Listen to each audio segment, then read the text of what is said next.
Dear friends, welcome to yet another installment of Strategic Power.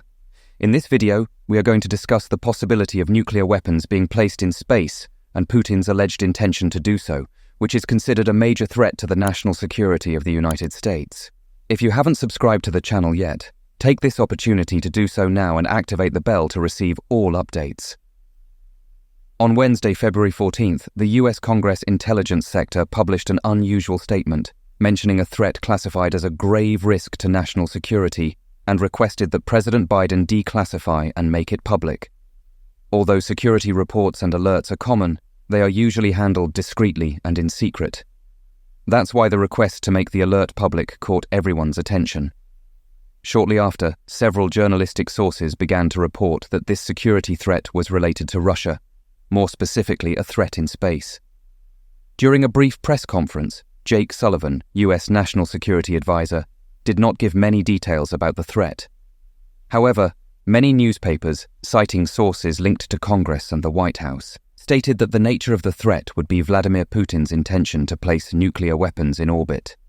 In a context where both Russia and the United States possess more than 6,000 nuclear warheads each, why is the idea of placing nuclear weapons in orbit considered such a grave threat to US national security?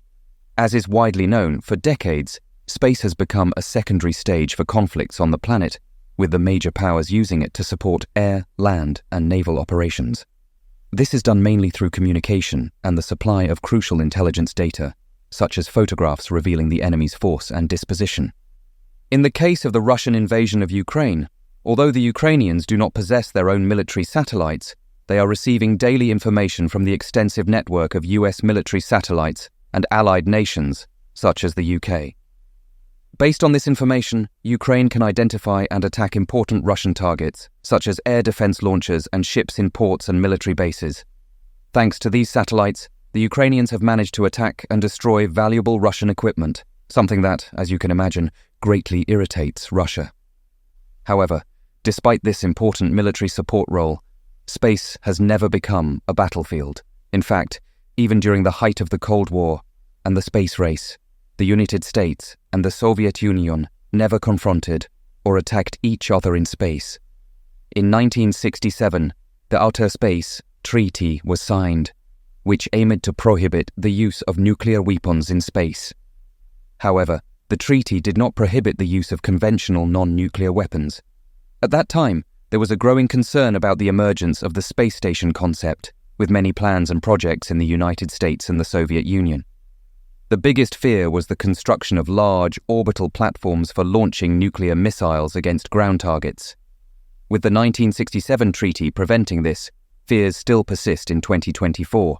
However, there is another equally serious threat, involving the use of nuclear weapons against military satellites, which play an increasingly crucial role in modern conflicts. This makes them high-priority targets. But why use nuclear weapons, which are prohibited from being used in space, instead of simply using conventional weapons, such as projectile launchers in orbit? The distances between objects are immense, and low Earth orbit satellites move at impressive speeds, reaching almost 30,000 kilometers per hour. This means that to reach a satellite with conventional weapons, there are only two viable options. The first is to launch a missile from land, air, or sea, with the missile ascending hundreds of kilometers until it reaches the target satellite. It is an extremely complex operation, given that the goal is to hit a small, fast-moving object with another even smaller object, also at high speed.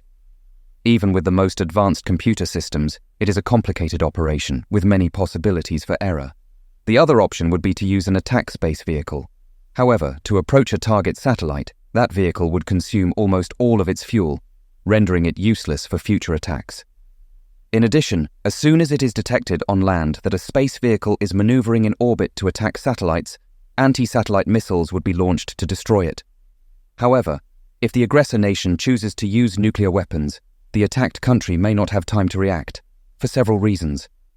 In the atmosphere, one of the most devastating effects of a nuclear explosion is the immense air displacement caused by the shock wave.